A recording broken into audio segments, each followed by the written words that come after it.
સુરત જિલ્લામાં અવિરતપણે વરસી રહ્યો છે ધોધમાર વરસાદ દ્રશ્યમ બતાવવાનો પ્રયાસ કરીશ કે પલસાડ તાલુકાના જે વડોદરાથી સુરત જતો માર્ગ હાઈવે માર્ગ રાજ્ય ધોરી માર્ગ જેની પર હાલ નદી જેવા દ્રશ્યો તમને જોવા મળ્યા છે।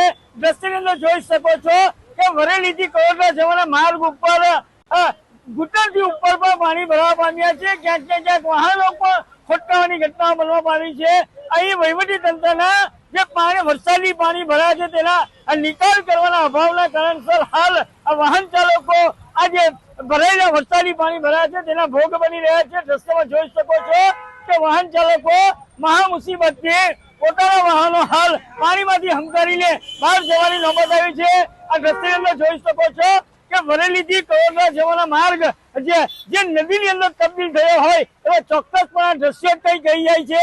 અને ખાસ કરીને જે અવિરત 4 કલાક જે ધોધમાર વરસાદ વરસ્યો છે જેને પગલે હાલ હાઈવે પાણીમાં ગરક થવા પામ્યો છે અને હાઈવે પાણીમાં ગરક થતા આજે વાહન ચાલકોને હાલાકી વેઠવાનો વારો આવી રહ્યો છે અને માર્ગ ઉપર પડેલા ખાડા પર આજે વાહનો પણ આ જે ભરાયેલા પાણીની અંદર ખોટતા હાલ જોવા મળી રહ્યા છે। દ્રશ્યમ જોઈ શકો છો કે આજે આ લક્ઝરી બસ જઈ રહી છે। તમે દ્રશ્યમ જો કે કેટલું પાણી ભરાયું છે એનો અંદાજ આવી જાય છે કે આ રાજ્ય ધોરી માર્ગ ઉપર હાલ વરસાદી પાણી ભરાવાના કારણસર વાહન ચાલકોને હાલાકી વેઠવાનો વારો આવ્યો છે।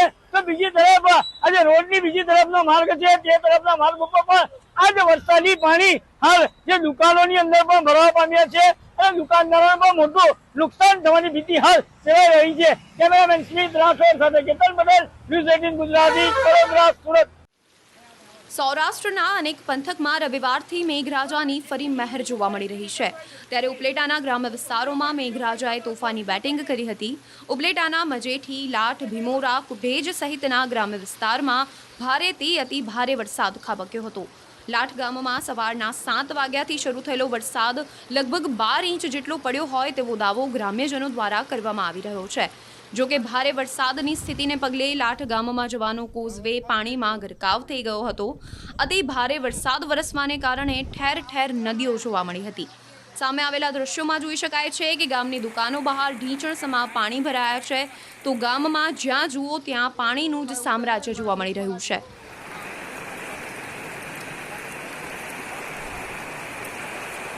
તમે જોઈ શકો છો અમારે દેશા જોઈ લો અત્યારે હાલી તકમાં આપણે દેશા જોવો કેટલું પાણી છે, તબાહી મચાવી છે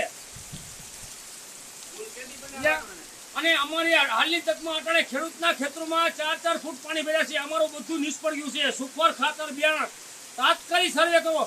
અમારા ગામના ગ્રામ સેવકે બચારા કાલીન પંપથી ખેતરોમાં તપાસ કરી હતી, કોઈ બીજો અધિકારી નથી આવ્યો બરોબર। એટલે મારી સરકારને નમ્ર વિનંતી છે કે તાત્કાલિક આવી સર્વે કરો, કારણ કે અત્યારે મજૂર વર્ગના ઘરની અંદર અનાજ નથી। 5 દી થયા અખંડ વરસાદ પડે છે, બચારા મજૂરી મળી નથી મજૂર માણસને।